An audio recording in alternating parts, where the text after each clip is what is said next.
Ashamaa kabajamtootaa fi jaalatamtoota tiyyaa iyyaa harka fuune isiniin jira bakka jiraattan hundi keessanii innaa gisee tokko beekanii wantoonni nagarramu wayitu jiraan barbaadu. Wanti nagarramu tokko namni tokko amantaa biraa baatee amantaa isa fakkaatu baatee amantaa biraa keessa seenee innaa caffaru nagarrama. Dhugaa waaqa nagarrama. Akkamitti nagarrama yoo jettan amma fakkeenyaaf intalli uffata warra Harargee kana uffatte amantaa biraa qabdi. Garuu amantaa sana immoo jijjiirteetti ta'ee waan hin beekullee hin qabu isiniin hin jedha. Innaa maaliif isiniin jechuu barbaadee tananii asumaanis ergaa dabarsuutiin dhufe ergaa nan dabarsuu dhufe እዚህ ላይ የምታዩ ሰዎች ማለት ነው ያስተዋወቁ ነው። እንኳን ደስ አላችሁ የሚል ነው በአማርኛ ማለት ነው። በኦሮምኛ ደግሞ በገገመደኒ ጀዳኒ ኬኪ ወብረካኔ ጀቹ ከነሳን ረት ስርባ ጅረኒ እና ስርበሳኒ ሌት ስኒፍኒ ባናን ስኒን ጀራ ሱማን ነጌፈቱ ረኮን ቀቡ እና ማስኒን ጀቹ በርባዴኒ namni tokko nama tokko gammachiisuudhaaf jecha wanti hin godhamin hin jiru. Innaa akkuma kana viidiyoo isaa isin gadhiiseetiin ture jechuudha. Kaleessa sa'a kana natti fakkaate moo sa'a galgalaatii Astoo fi Galaanaan jechuudha biyya Dubaay keessa turani. Biyya Dubaay keessa turan yeroo isin jedhu hojiin kun mana hojii Galaanaa fi mana hojii Astoo ture jechuudha. Otoo hojjetaa jiraniiti warrumti wajjiniin nyaatanii warrumti wajjiniin dhuganii warrumti wajjiniin uffatanii warrumti wajjiniin waa hundaa godhanii wanni godhanii jechuudha. Yakka tokko malee ijoollee kana qabsiisanii biyyatti darbanii jechuudha. Yakka takkitti hin qabanii dhimmi yakki isaanii tokkoffaan yoo jiraate bakka nama faana nyaachuu nama faana dhuguu nama wal barachuudha kanadha yoo ta'e malee wanti biraa jiranatti hin fakkaatu jechuudha.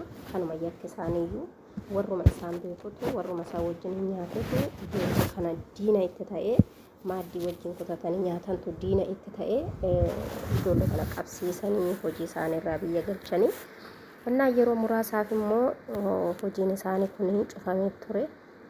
Amma immoo intalli fiillafiitti dhaabbattee walakkaa kana dhaabbattee zammartu kuni maqaan ishii Kaayyooftuu yuutuub jedha.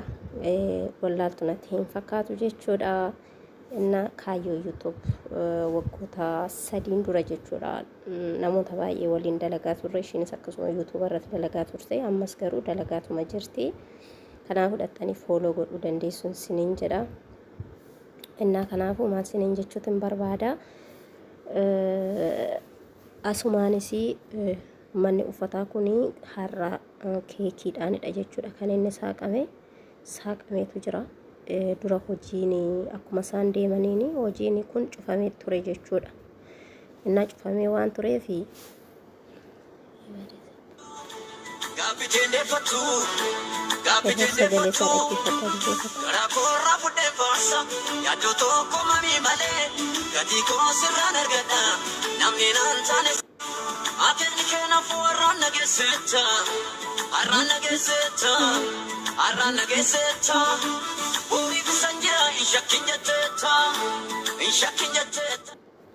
እና ኩኖ ስን dhaggeeffachiiseetiin hin jiran siniin jedha.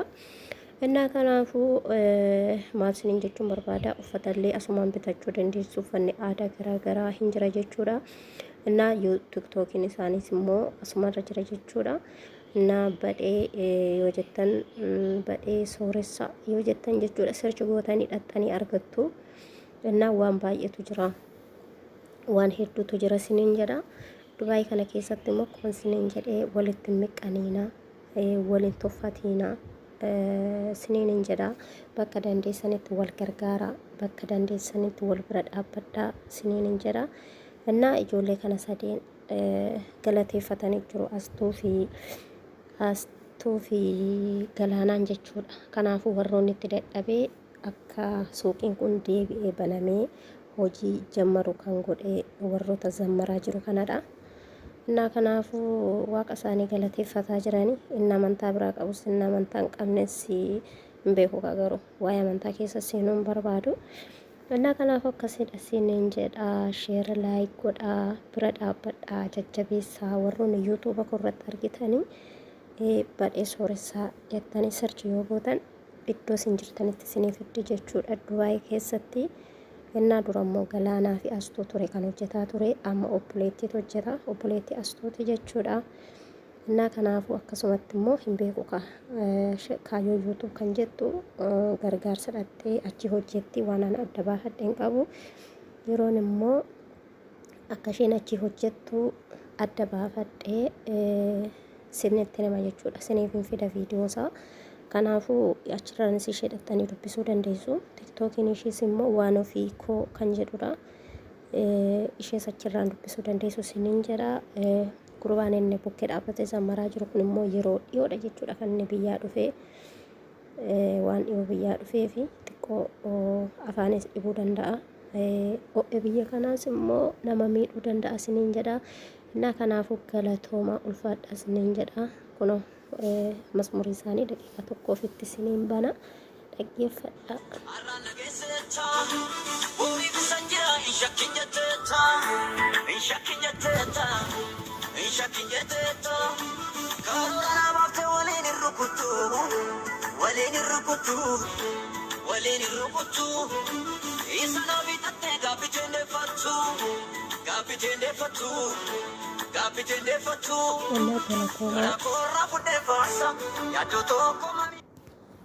Galatooma siniin jedha ulfaadha. Asumaan laayik sheer gochuu hin dagatina. Dhaqaatii erga uffata kana irraa bitaa jajjabeessaa. Warroonni jajjabeessuu dandeessan deemaa jajjabeessan siniin jedha. በአማርኛ ትንሽ ልበራበት። እንዴት ናችሁ? ሰላም ናችሁ? እኔ ደህና ነኝ፣ እግዚአብሔር ይመስገን። እንዴት ናችሁ? እኔ ደህና ነኝ። እዚህ ጋር የምታዩት ካዩ ዩቱብ የምታውቁ ዩቱብ የምትሰሩ ሰዎች ታውቃላችሁ ብዬ አስባለሁ። እሷ ናትና እሷ ልብስ ቤት ከፍታለች። ይሄው ልብስ ቤት ዱባይ ውስጥ ከፍታለችና ዋኖፊ ኮ ከንጀዱ ዳጀቹ ቲክቶክን እሺ አጭራ እንደማ ዱብሳ አሰራን ሞ በዴ ሶሬሳ የምትባል ነው ሱቅ ውስጥ ሁሌ የምትገኘውና እሷም ትሸጣለች ማለት ነው። እና ሄዱና የምትፈልጉት ልብስ ጥሩ ጥሩ ልብስ አለ የኦሮሞ ሁሉም ማለት ነው አለና ሄዱና ግዙ። እና ምለው ደግሞ በፊት የምሰራ ሌላ ሰዎች ናቸው ገላናና አስቶ ነበሩ ማለት ነው። እነሱ አሁን ታይዞ ወደ ኢትዮጵያ ገብተዋል። እነሱም ደግሞ ወንጀል ሰርቶ አይደለም ማለት ነው። ወንጀል አልሰሩም። ወንጀል ሰሩ የተባለበት ደግ ለሰው የተሰራ ወይም ደግሞ አብሮ የበሉ አብሮ የጠጡ ነው የነሱ ታይዞ ወደ ክፍለ ሀገር ወይም ደግሞ ወደ ኢትዮጵያ የሚመልሱ ያደረጉት ማለት ነው። ስለዚህ አሁን ደግሞ ስራ ተዘግቶ ነበርና ይሄ ኢታችንና ወንድማችን ኢታችን እነሱ እንደ ስራ እንደምሰራበት ተከፍቷል ማለት ነው። ትናንትና እዚህ ሰዓት ነው የተከፈተው፣ ስራ ላይ ነው ተጀምሯል ማለት ነው። የምትፈልጉ ሰዎች በዴ ሶሬሳ የምትባል ወደ ታች ሲቀርቡና ቁጥሩን ታገኛላችሁ። ደውሉና ወደ የት እንዳላችሁ ቦታ በድሪቨር ይደርሳል ማለት ነው። በጣም አመሰግናችኋለሁ። ሼር ላይ ኮሜንት አርጉ። አመሰግናችኋለሁ።